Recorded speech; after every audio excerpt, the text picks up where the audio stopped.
नमस्कार, मेरा नाम अरुण गौतम है और आप देखना शुरू कर चुके हैं धाका टीवी। कर्नाटक के एक स्कूल में हिजाब को लेकर एक मामला छिड़ा हुआ था।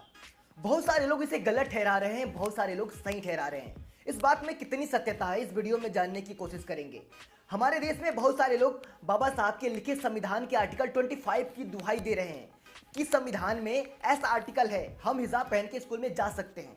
इस बात में कितनी सत्यता है, क्या हिजाब पहन के स्कूल में जाना सही है या गलत है, इस बात में कितनी सच्चाई है, हम जानने की कोशिश करेंगे। आखिर आर्टिकल 25 क्या कहता है और यह भी जानेंगे कि जिस संविधान की बात कर रहे हैं ये लोग, उसी संविधान के निर्माता डॉक्टर बी.आर. अम्बेडकर हिजाब के बारे में क्या सोचते थे, उनके क्या विचार थे हिजाब के बारे में, यह भी इस वीडियो में जानेंगे। तो ध्यान से इस वीडियो को पूरी देखिएगा। अभी तक इस चैनल को सब्सक्राइब नहीं किया हो तो जरूर रेड वाले बटन को दबाकर सब्सक्राइब कर लें। तो चलिए आज की वीडियो शुरू करते हैं। अगर हम संविधान के अनुच्छेद 14 की बात करें तो सभी नागरिकों को समानता का अधिकार देता है, यानी भारत के सभी नागरिक एक समान हैं। वहीं आर्टिकल 25 से आर्टिकल 28 तक धार्मिक स्वतंत्रता का जिक्र है। इसके तहत धार्मिक स्वतंत्रता हर नागरिक का मौलिक अधिकार है। अब बात करते हैं आर्टिकल 25 की, जिसकी बार बार ये लोग दुहाई दे रहे हैं कि हम हिजाब पहन के जा सकते हैं क्योंकि आर्टिकल 25 हमें इसका अधिकार देता है। लेकिन आपको बता दें कि आर्टिकल 25 को पूरा ये लोग बता ही नहीं रहे हैं। आर्टिकल 25 में जो ऊपर लिखा गया है, ये सत्य बात है कि आर्टिकल 25 हमें ये अधिकार देता है कि हम अपने धर्म का प्रचार कर सकते हैं, हम अपने धर्म का पालन कर सकते हैं। लेकिन उसी आर्टिकल 25 के नीचे एक और आर्टिकल है जिसका नाम है आर्टिकल 25(1). आर्टिकल 25(1) कहता है कि सार्वजनिक व्यवस्था को बनाए रखने के लिए राज्य सरकार इस पर रोक लगा सकती है। तो सीधी सी बात थी, सामाजिक व्यवस्था को बनाए रखने के लिए वहां पर उस कर्नाटक के स्कूल में ड्रेस कोड लगाया गया था, यूनिफॉर्म लगाया गया था, ताकि सामाजिक व्यवस्था बनी रहे, स्कूल में समानता की व्यवस्था उत्पन्न हो, इसलिए वहां पर ड्रेस कोड लगाया गया था। ये छोटी सी बात थी। उस आर्टिकल को सभी लोग समझते हैं, सभी लोग जानते हैं, लेकिन इसको सांप्रदायिक बनाया गया, इसमें राजनीति को घुसेड़ा गया है। नहीं तो ये छोटा सा मामला था, इसको बढ़ा चढ़ाकर बताया जा रहा है। सबको पता है कि संविधान हमें यह अधिकार देता है, मानते हैं हम अपने धर्म का प्रचार कर सकते हैं, लेकिन अगर उससे किसी की भावना को ठेस पहुंचती है तो उस पर सरकार चाहे तो रोक लगा सकती है। इस बात को सभी लोग जानते हैं, फिर भी विरोध किए जा रहे हैं। देखा जाए तो ये कोई भी बड़ा मामला नहीं था, इसमें कोई विरोध करने वाली बात ही नहीं थी। जिस तरह से लिखा होता है कि तंबाकू पीना स्वास्थ्य के लिए हानिकारक होता है, फिर भी सरकार उसे बेचती है।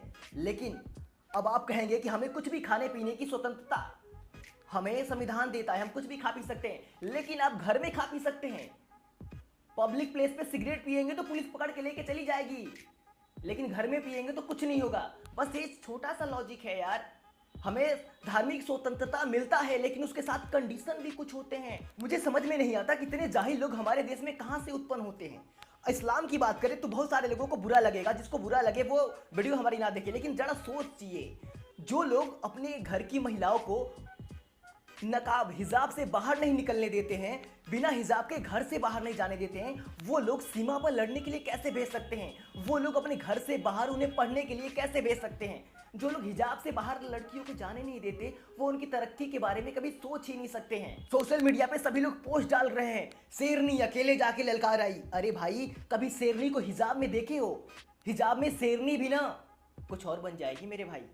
भारत के संविधान निर्माता डॉक्टर बी.आर. अम्बेडकर हिजाब के बारे में क्या सोचते थे, ये जानने के लिए आपको उनकी लिखी गई किताब पाकिस्तान अथवा भारत का विभाजन पेज नंबर 231 पढ़ना पड़ेगा।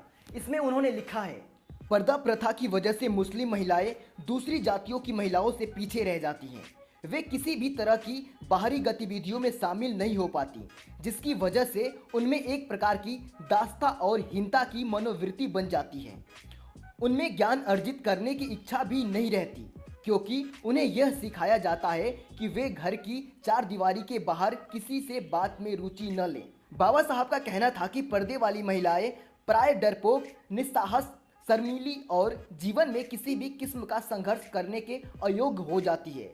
इसके साथ ही बाबा साहब डॉक्टर भीमराव अंबेडकर ने मुस्लिम महिलाओं की संख्या को देखते हुए इसे व्यापक और गंभीर समस्या भी बताया था। ये सारी बातें आपको पढ़ने को मिल जाएगी बाबा साहब की लिखी गई किताब पाकिस्तान अथवा भारत के विभाजन में।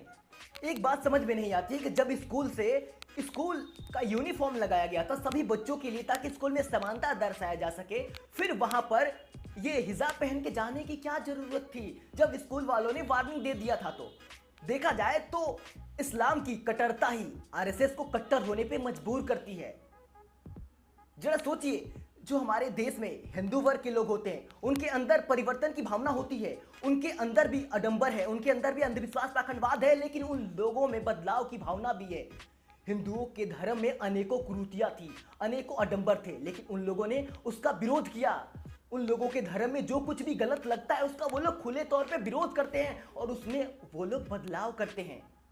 हिंदू धर्म में सती प्रथा थी, लेकिन कभी किसी हिंदू ने नहीं कहा कि ये सही है और होना चाहिए। उन लोगों ने इसका विरोध किया और सती प्रथा को खत्म किया गया हिंदू धर्म से।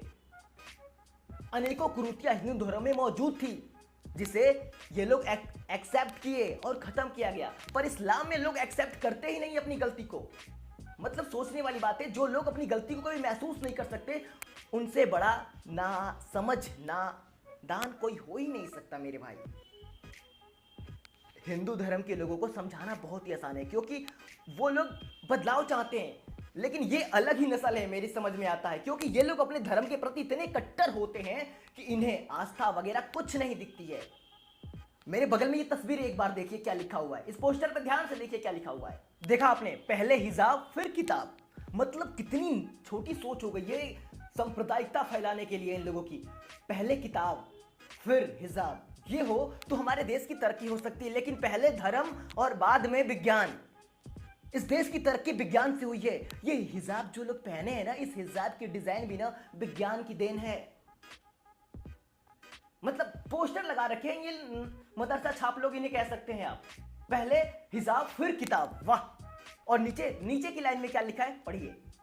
हर कीमती चीज पर्दे में होती है और हर चीज की एक कीमत होती है। मतलब इन लोगों की बहन बेटियों की कीमत है। कुछ भी मतलब अनाप शराब, मतलब जरा सोच के देखिए, ऐसे पोस्टर बैनर लगवा रखे हैं कि पहले हिजाब फिर किताब और हर कीमती चीज पर्दे में होती है। यानी इन लोगों की नजरों में बहन बेटियां कोई चीज है। अरे मेरे भाई, हमारा ये देश भारत, यहाँ पर बहन बेटियां बेशकीमती होती है, उनकी कोई कीमत नहीं होती है। तो बस आज की वीडियो यहीं पे समाप्त करते हैं और फिर मिलेंगे आपसे अगली वीडियो में।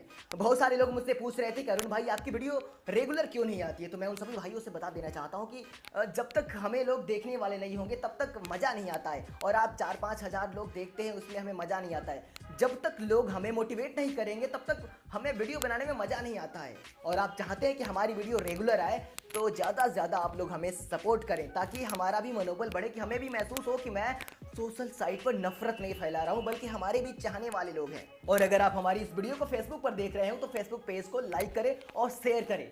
अगर धाकड़ टीवी को और भी धाकड़ करना चाहते हैं तो आप हमें आर्थिक सहयोग कर सकते हैं, जिससे हम धाकड़ टीवी को और भी धाकड़ कर सकते हैं।